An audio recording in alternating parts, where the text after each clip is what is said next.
Marley was dead to begin with. This fact must be distinctly understood, or nothing wonderful can come of the tale I'm about to relate.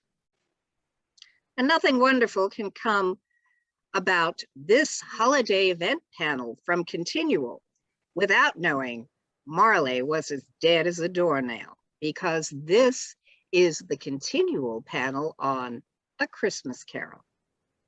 My name is Jean Marie Ward, and I will be your host today with four wonderful writers and friends: Jeanne Adams, Darin Kennedy, Jim Nettles, and Nancy Northcott, who are all here to discuss why Alistair Sim is the only Christmas Carol. But I won't say that right up front. I'll let them tell me that I'm wrong. And we'll do that by letting them introduce themselves and then get into the party. Okay, starting with you, Jeanne. Hi, I'm Jeanne Adams, and I write romantic suspense, paranormal romantic suspense, urban fantasy, and space adventure with my colleague Nancy Northcott, and I love A Christmas Carol. And Darin?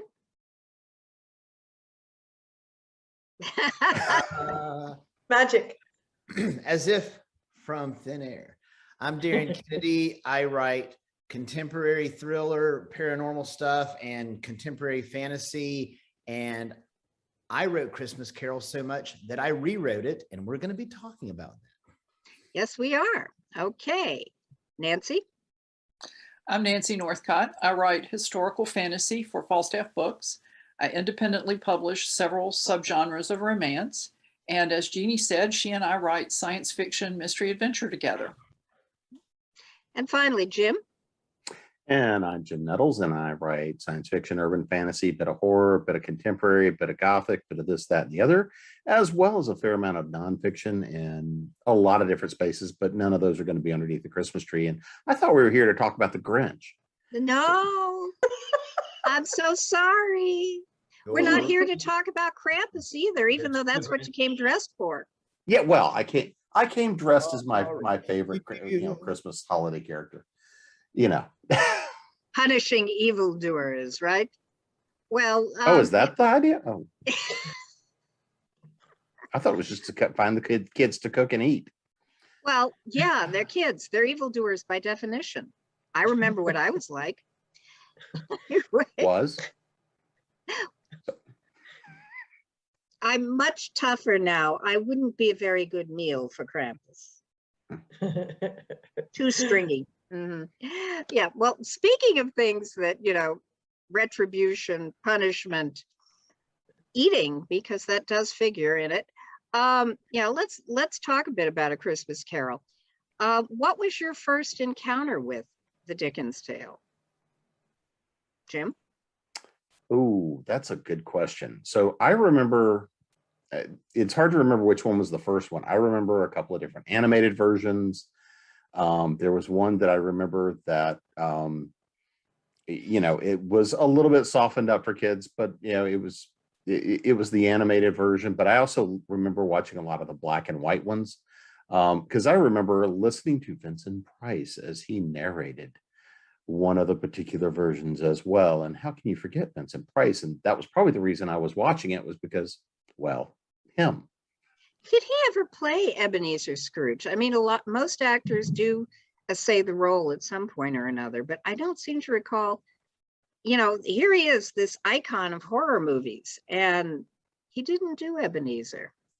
I don't think he ever did Ebenezer. I know he did the voiceover for the film, and I know he did a number of others, but I don't think he ever actually played on screen in any of them, which was probably extraordinarily disappointing to me at a way too young of an age to be watching that version. But hey, that made me who I am today, which makes disappointments. Yeah, I can tell. Jeanne, how about you? What was your first encounter?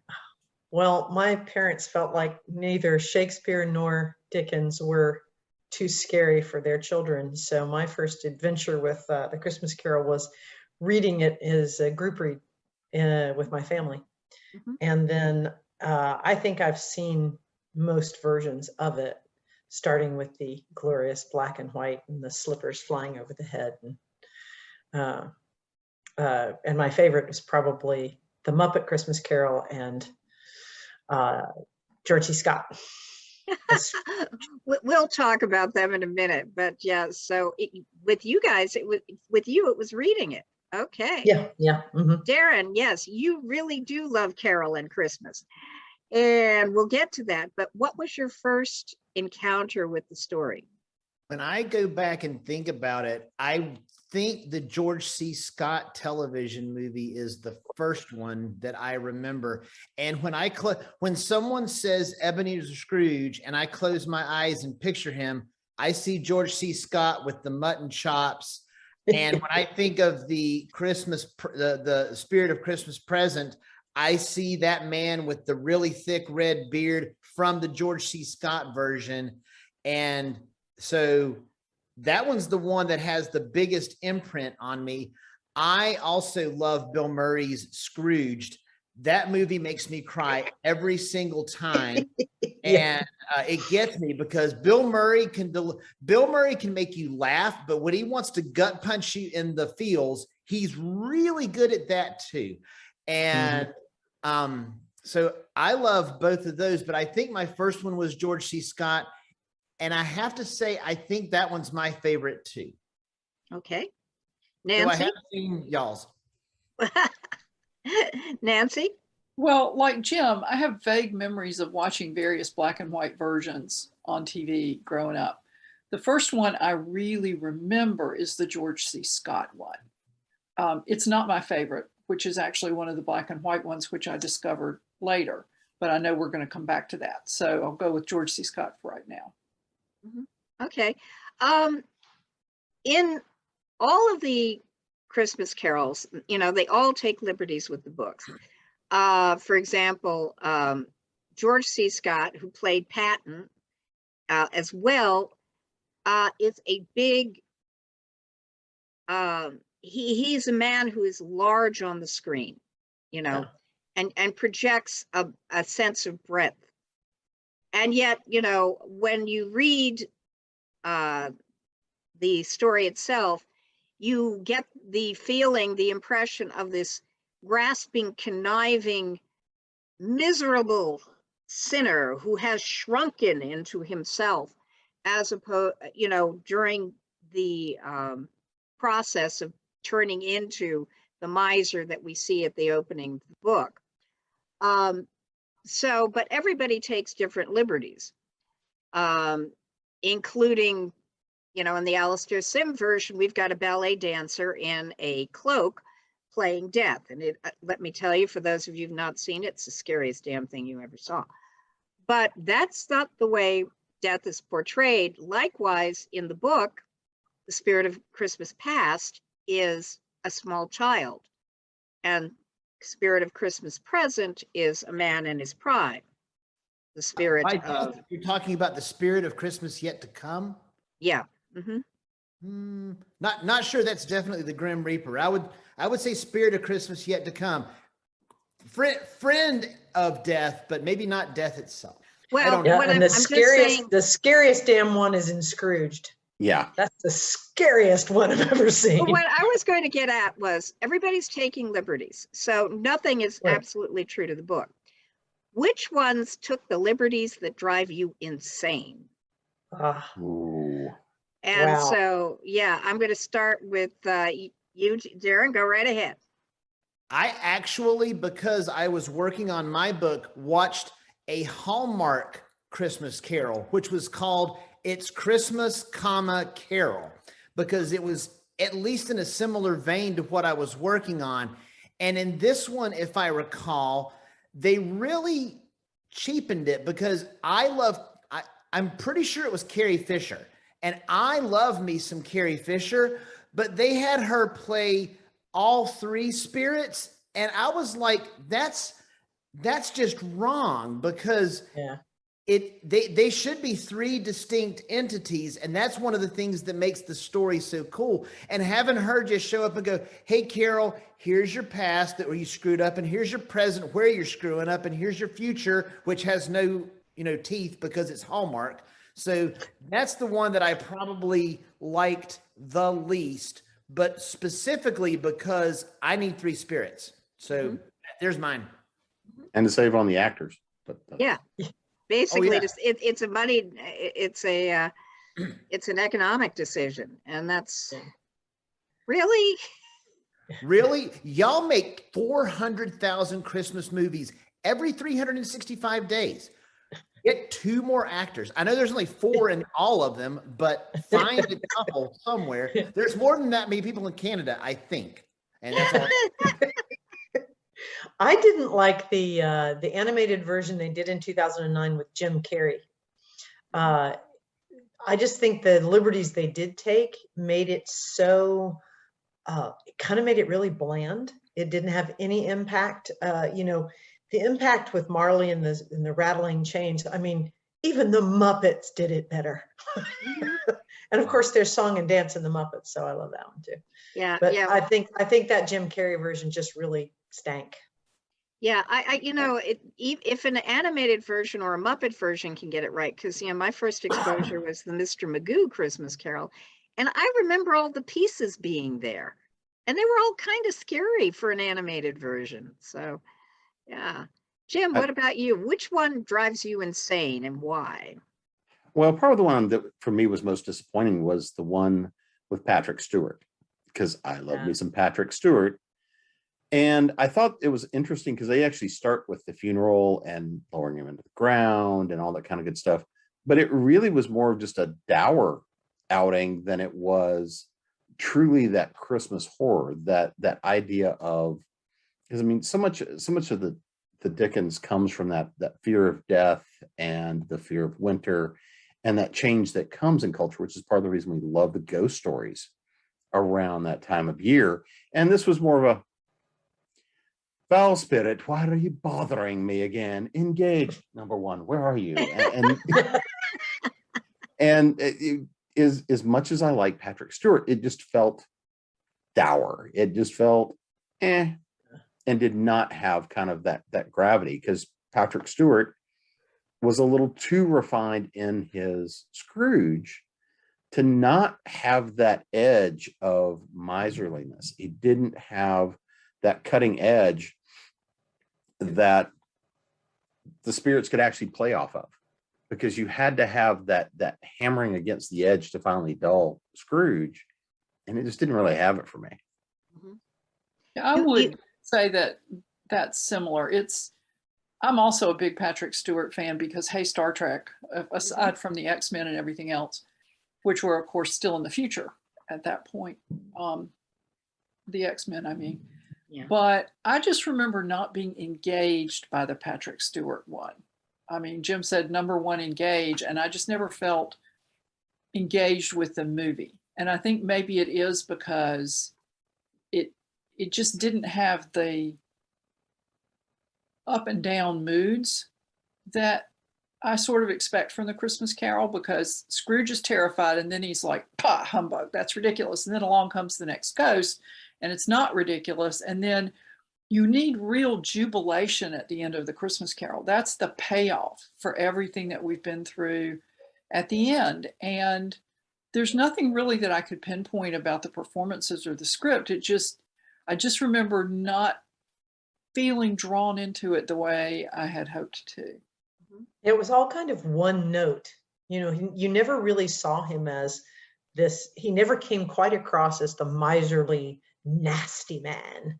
And that's one of the things I think both Sim and Scott pulled off really well, is that nastiness, you know, that real dearth of spirit. Whereas Patrick Stewart didn't come across as mean and miserly, which meant that his change to being cheerful was not very dramatic. Yeah, the miserliness, and in the best versions, I think, you not only have that miserliness, but you also have the sense that miserliness breeds personal misery. And, you know, you can see that in the Scott one, because he's, you know, twisting himself up. And yeah, in the Alastair Sim one, when you go into these rooms that look like Victorian tenements, even though they're spacious, they are literally falling apart. or the bowl of gruel, which, you know, being in Scotland, that's sort of home cooking. But yeah, the thinness of the gruel, that you really want to put bread in it, and you're not only making everybody else miserable, you're making yourself miserable to no end, because he's as rich as Croesus, you know? You Well, and want to the see, meanness of spirit Yeah. comes across, and the self-loathing and the meanness of spirit really comes across in both the Sim and I think the George C. Scott one, and Scrooged too. Mhm. That meanness of spirit of, I'm going to be miserable. I am miserable. I'm going to take it out on absolutely everybody else, and they too shall pay for their willingness to be happy. It's very well done in those. How You- dare you be happy? Right. You want to Right. see a Scrooge that when Marley shows up, Scrooge is like, go away, but leave the change so I can sell them. You know, you I think you also need a Marley that is going to scare the shit out of you. Oops. Yeah. I may have to bleep myself, but yeah, you know, because you need to give this, if you need a really miserly, really twisted, miserable, grasping, conniving wretch, you need a lot of real shocks to that person's system. Yeah. You know, and I think did a really great Marley, but you know, who is everybody's favorite Marleys? Or do you have one? I suspect Nancy and I have the same one, but go ahead, Well, y'all fight it out. I mean, Michael Holdern as Jacob Marley in the Alistair Sim version, when he lets fly with that. yeah. Well, and also in that version, even though, as you say, the rooms are spacious, they're stark. They're not talking about not being happy, not taking any joy in things because you're so miserly and you're pulled in. I mean, Scrooge obviously could afford carpets, nice curtains, art on the wall, A suit, a more suit. than one. No, he doesn't have any of that. And it's not that curtains and pictures and suits bring happiness, but they show that you're a little invested in pleasant surroundings for yourself. And Scrooge he's just not down with that. Well, in that scene, and I'm pretty sure it's in the Sim version, I can't remember if it's the Sim version or the Scott version, where Marley appears and he unties the thing and his jaw drops. That's my favorite It's like, thing. oh, scary. Every time the jaw drops on Marley, that's my favorite thing, because I'm just like, oh my gosh, that's scary. It is cool. And they did it. realistic too, isn't it? Oh yeah, they did it. They did it really well too in the Muppet version, because there's the chains and there's Marley, and for a Muppet movie, Marley is very scary. And Yeah. I didn't think they pulled it off quite as well in Scrooged, but that business. And is it in the Sim one, Nancy, or is it in the? No, He doesn't Scrooge drop is his, in he just lets That- fly that scream, and that's enough. So already it must be crawled the over the Scott back of version your where he head. unties the thing and the jaw Yeah. drops. That freaked me out the first time I saw it. I think the Scrooged one is the one where he almost looks like he's cigarette ash, because he was Bill Murray's boss, and he's just he's got the sunglasses. He's like disintegrating, and so the Scrooged version went in a different way with it. Yeah, that was more Weekend at Bernie's than it was Marley, really. Right. Well, and so the fun one, and I've only seen it once, was the Basil Rathbone version that they've rediscovered. I've never seen. And it was rediscovered like in the last few years. They aired it a couple of years ago, but there's a Basil Rathbone version that has a bit of that. It has that harsh edge, but it also has a bit of that home standoffishness in it as well, where it's like, spirit be gone, do not bother me. You're going to have to try harder than that. And it has that edge to it where you can almost picture that idea of what sort of demonic creature do you have to throw at him to get his attention? And I remember that kind of an edge, and it's, you know, being from the mid-50s, it was it had a bit of that edge to it that was really fun to watch. But I've only seen it like once in the last couple of years. Cool. I'm gonna have to go look that one up. Yeah, is it on YouTube or do you know? That's a good question. I have to go looking now. I think part of the point of Scrooge is a big part of him is already dead.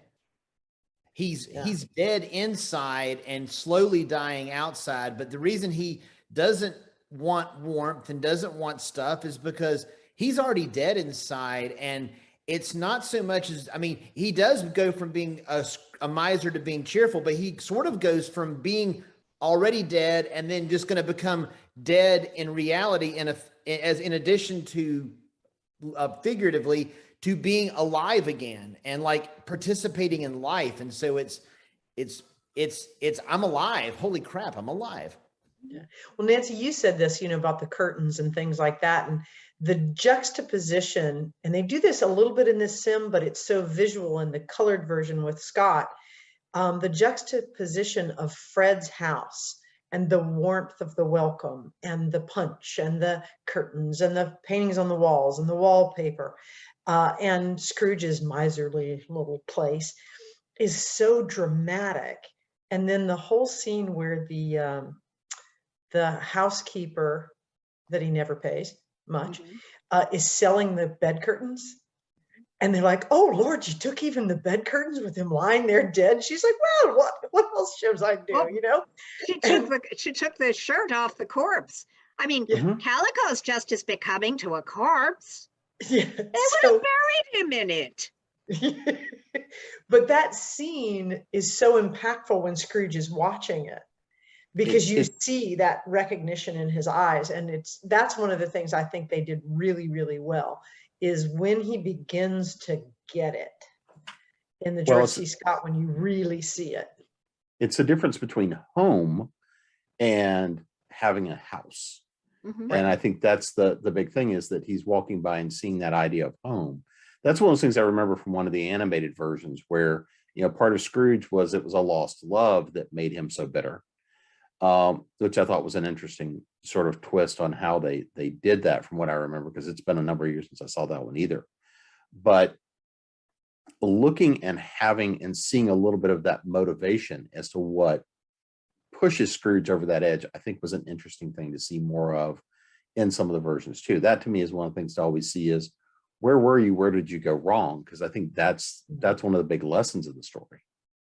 Well, there's such a contrast between the way Scrooge runs his office and the way Mr. Fezziwig ran his shop.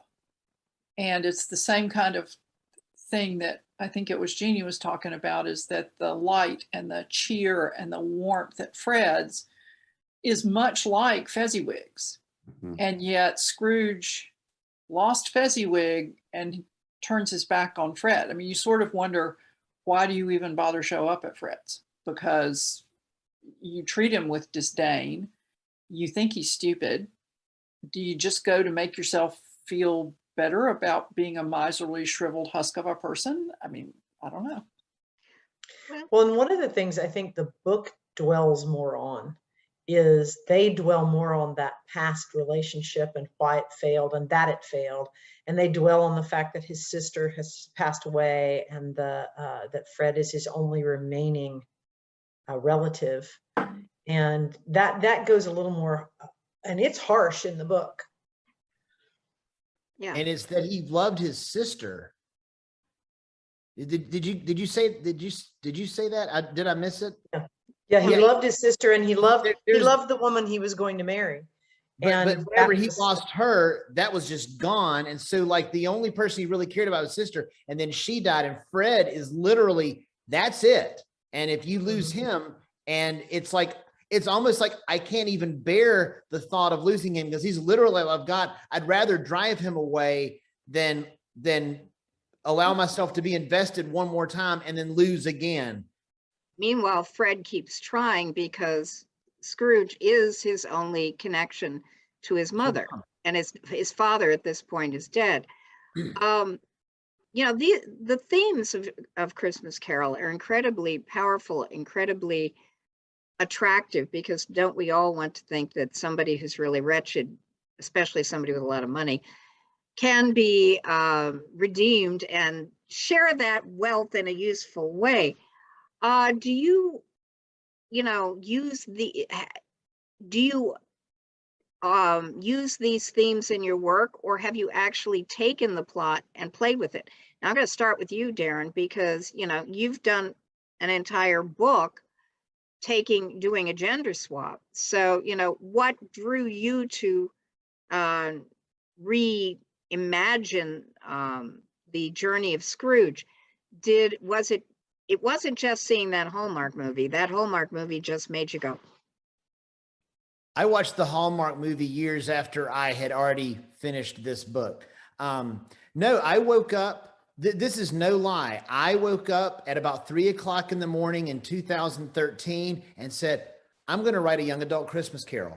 It popped into my head in a dream, and I grabbed my computer and I wrote. I've still got the thing that I wrote myself, but I wrote about 4 lines that was like, Carol is, and her name is Carol, but Carol does this, and then this happens, and this happens, and this happens. And then I shut the computer down and went back to sleep because I didn't want to lose it. And then I went to work the next day. And at the time, I'm a physician.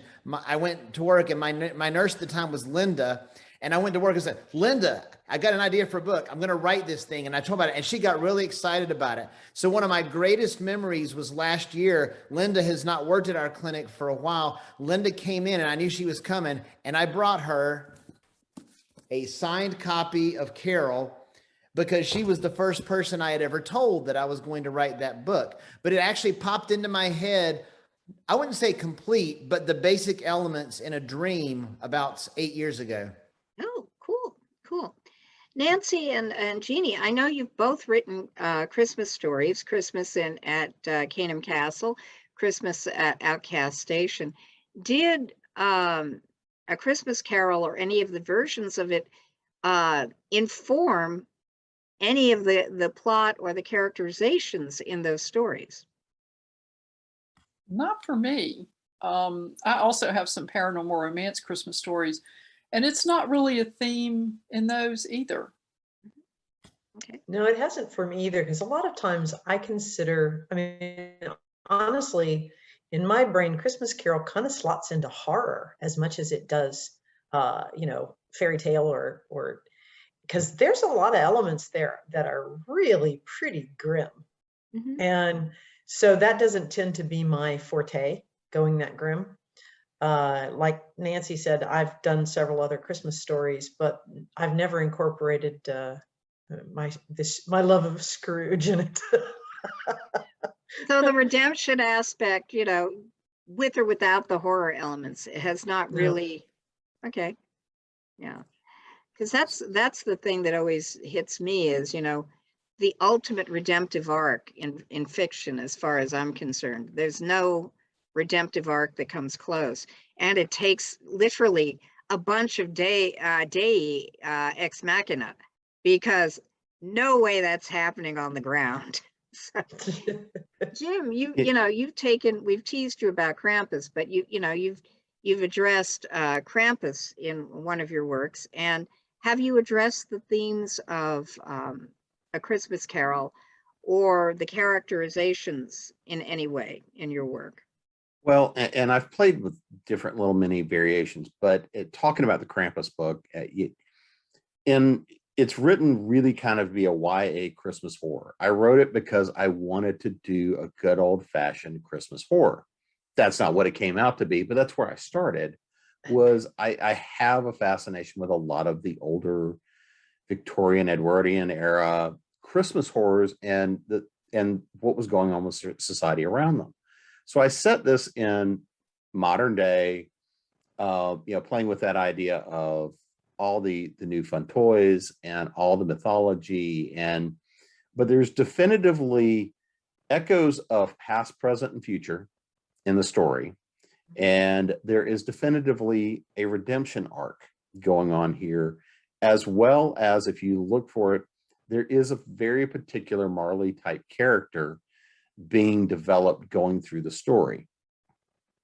And so those elements all work their way in there, because I think if you're doing that Christmas horror, that's kind of the key of everything you'd have seen written during that period is what are the elements that make us consider who we are, where we came from, and where we headed towards. And so I love playing with those elements because it's all about who we are and why do we believe what we believe. And that's a lot of the stuff I was playing in within the elements in here.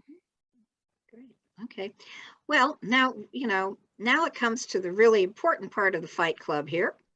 What do you think, Jim, is the absolute best version of A Christmas Carol you've ever seen or listened to, other than the book itself? And that's always the caveat. Well, and again, that's the caveat. So again, I am a big fan of Scrooge because while it pokes fun at itself, I think it nails a lot of the elements so well. But I am a bigger fan of the George C. Scott version. I'll be the heretic here. Well, actually, there are two of you here. Yeah, not heretical at all. Yeah, so Darin Yeah, I know, is also of the George C. Scott version. Why that one in particular? Probably because it was one of the ones that I saw earliest, and it had that biggest impact on me in terms of defining the story. When I look and think in terms of actually watching something set as the period piece, set within much more of the cultural construct and things like that, then even if you look at the animated ones, they're there, but they're not. They're products of their time. That one, the George C. Scott piece, I really liked his Scrooge. That just hateful, bemoaning, absolute. And you're like, okay, I'm waiting to see you get your comeuppance. And that's one of those things that I'm always more a fan of is I'm not worried about the redemption. I'm looking more for the comeuppance. And it's like the punishment. The punishment. Again, we're back to his heart grew 3 sizes that day. And but I think that's always the interesting part to me to watch is that part of the story and how he reacts. And it's just, to me, how he reacts to the different situations and looking at someone that you see as it projects this power and money and wealth, who at the end of the day is just a scared little kid inside of an old body. Mm-hmm. Mm-hmm. Yeah. Okay. Nancy, I sort of know which version you think is the best. Why do you think this version is the best? Why particularly do you think the Alastair Sim version is the best? Well, it's odd because I found this. Anybody remember Media Play? I got this at Media Play after I heard about this. Media Play was a chain that's long gone, and it has not been digitally remastered, so it's a little grainy. But I'd heard Leonard Maltin say that it was a really good version of A Christmas Carol. And so I tracked it down, and I think it was even in like the $10 bin. But Alastair Sim is so mean at the beginning of the movie. And the guy who's Marley, like you were saying earlier, is really good. And I thought Scrooge has to pull off a balance between being so mean that you're watching for his comeuppance, like Jim said. But he also has to have enough sympathy about him that when he turns, you're glad. You don't want him to see him consigned to the pits of Tartarus forever. And Alastair Sim did that. And in the part where Scrooge decides to celebrate Christmas, he's got this little, I'm not a big fan of giggling. It's part of my problem with a lot of teen movies, but it's this little giggle laugh that's just really kind of sweet. And his eyes get big, and he's just, I think it's because of him mostly that's my favorite version. And since I have the box, it wins. Just the rest of you can, I'm sorry. Well, it's the childlike redemption. Yeah, for a couple commentary on the Alastair Sim version, Marley was played by Michael Holdern, who played the father, believe it or not, and a funny thing happened on the way to the forum. He, especially in his old age, was noted for his comedy. And so Alastair Sim, throughout his career, was primarily a comic actor. And I believe he did a lot of the panto. And his Scrooge took a lot from that. So there is definitely the intent.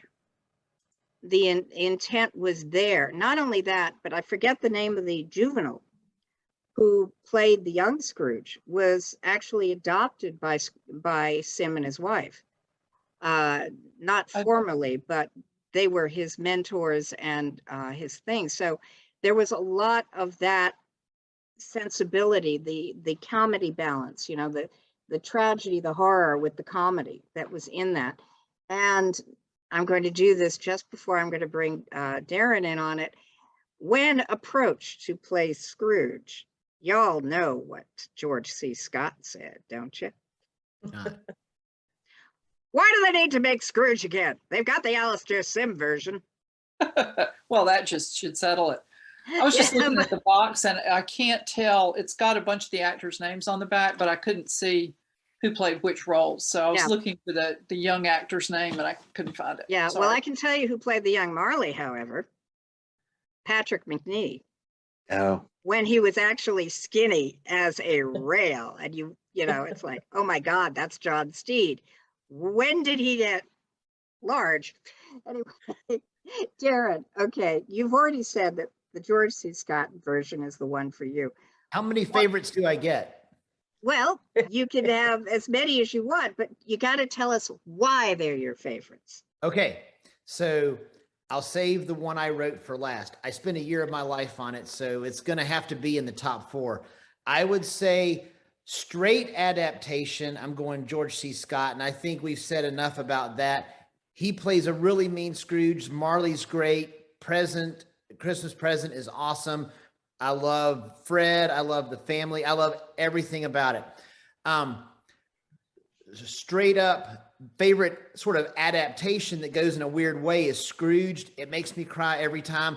The little boy doesn't talk for the entire film because he was traumatized. And then he comes up and says something to Bill Murray and I get weepy every time. So that one just touches me in a very emotional way every Christmas. My favorite weirdo version is the Doctor Who Christmas Carol. And if you've never, have y'all seen that? No. Oh my gosh. It's Matt Smith at his absolute best. They're, him, Amy, and Rory are trying to land on this planet and there's a storm and there's this grumpy old man who runs sort of the force field around the planet. And if he doesn't turn the thing off, then Amy and Roy are going to die. And the doctor comes down and is like, can you turn the thing off? And he's like, no. He goes, well, why not? He goes, I don't want to. And this guy is Scrooge. So Matt Smith has a time machine. He's the doctor. So what does he do? Past, present, future. And it is one of the most brilliant hours of television I have ever seen. And if you don't cry, you have no soul. And then last but not least, I think Carol, when I wrote that and they have the whole, whatever you think you're doing is bad enough to your character, make it worse.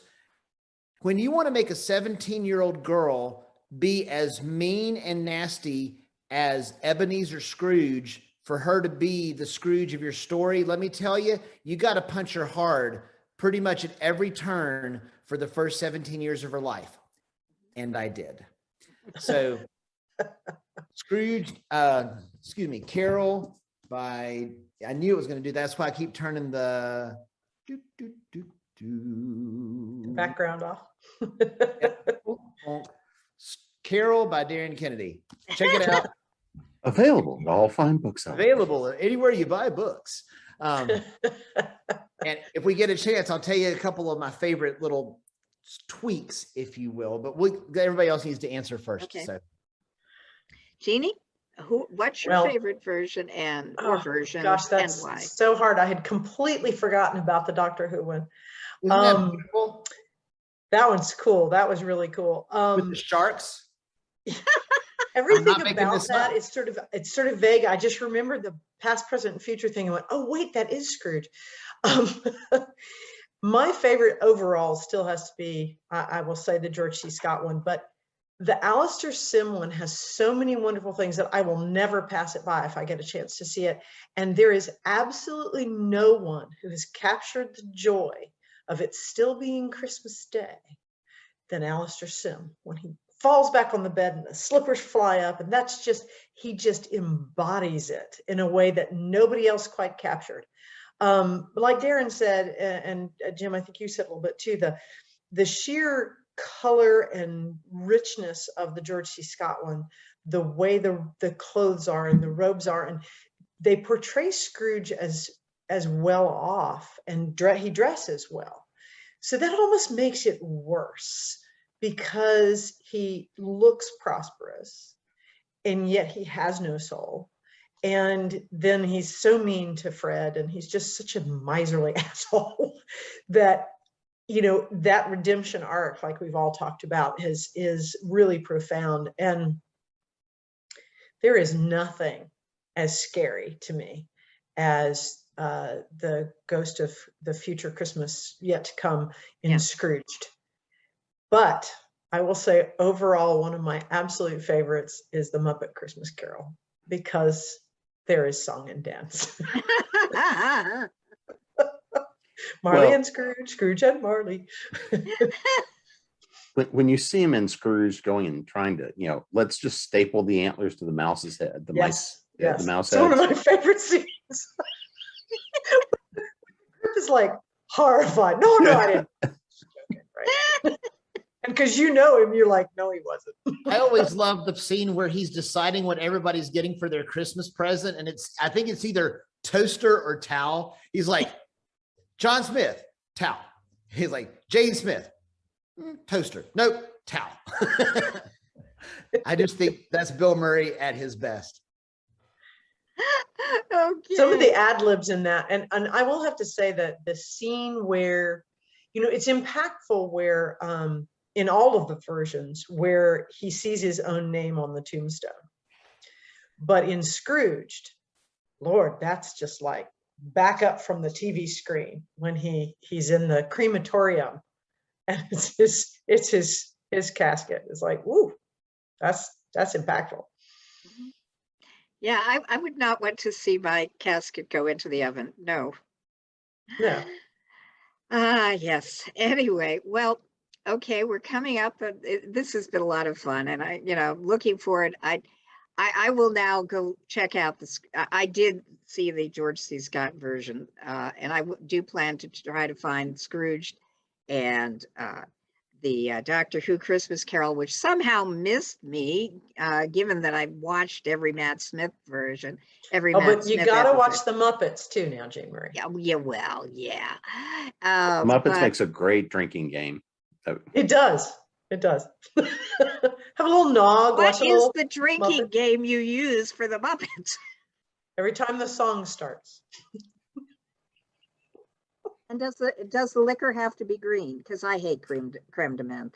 It's not the Grinch, though. You know, it can be your liquor of choice.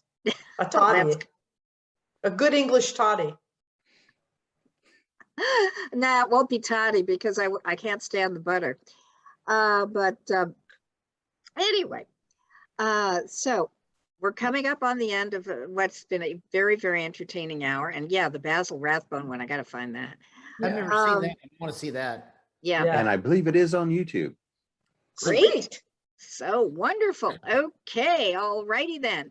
So, Darin, where can folks, what's your current releases? And yes, you can pimp Carol once again. And where can folks find you on the web? DarinKennedy.com, and Carol is available on Amazon, ebook, paperback, or hardcover. And I always tell people the biggest difference in the two is in A Christmas Carol, you find out that if you die, nobody's going to care. Whereas in this one, if you don't turn your life around, you're just going to die. And I will leave it at that. Okay. And is that your most recent release? That is my most recent book, though. My third chess book that was on my previous little thing will be out early next year, hopefully from Falstaff Books. Okay, great. Jeannie? I'm Jeanne Adams once again. You can find me on most social media, but I generally hang out in the hive of scum and villainy that is Twitter most. You can find me at jeannieadams.com, and you can find me here on ConTinual. Great. Jim? So you can find me at jamesgnettles.com. You can find me at authoressentials.net, authoressentialsworkshops.com. I do hang out occasionally in the hive of scum and villainy that is Twitter, as well as you find me more often on probably Facebook or Instagram, YouTube type stuff. Of course, here at ConTinual, Krampus has been out, but the print copies just have come out. And then yes, you do. And then I had a couple of weeks ago, I am in Off the Beaten Path 4 with what is kicking off a new series in Gothic horror. And theoretically, here in November is coming out Fairy Films, We Folk on the Big Screen. And I have a piece in that collection, which is talking about the 1984 version of Dune as fairy folk and fairy mythology. Cool. Oh, I forgot to say that I have a book coming out in the end of December, which will be Ring in the New at Caneham Castle, which is a holiday story. That's my latest. Sorry. For New Year's, right? I forgot to say. Yeah, for New Year's, yeah. Cool. Okay, Nancy, what about you? What's your current or upcoming release, and where can folks find you on the web? My latest release is The Steel Rose, which is the second volume in a historical fantasy trilogy, and it's set in the 100 days between Napoleon's escape from Elba and the Battle of Waterloo. And then, as you can see from the backdrop behind me, I do have Christmas stories available. I have a story in Christmas at Caneham Castle about a spy who's come to do one last errand for his father, but has a target on his back, and his partner is there to look after him, and they discover that maybe there's more to their partnership than they thought. And that's romantic suspense, no magic, ghosts, anything like that. And then Jeannie and I have Christmas at Outcast Station, which is science fiction set in the armpit of human space. And you can find information about me at nancynorthcott.com. I'm on Twitter a whole lot more than is probably good for me, and that's probably the best social media to find me, and that's at nancynorthcott.com. I mean, at Nancy Northcott. Okay. Yeah, well, we'll find you at Nancy Northcott. Anyway. Well, on Twitter, I am at Nancy Northcott. I just got discombobulated for a second. Hey, tis the season, that's for sure. And we hope that you all have a wonderful holiday season in all of the many holidays there to celebrate, and that you will find your own reason to giggle on the holiday of your choice, because the world has turned you inside out and brought the sun in. So with that, I want to say that I'm Jean Marie Ward for Continual Convention. Find us at continualconvention.com. Thank you.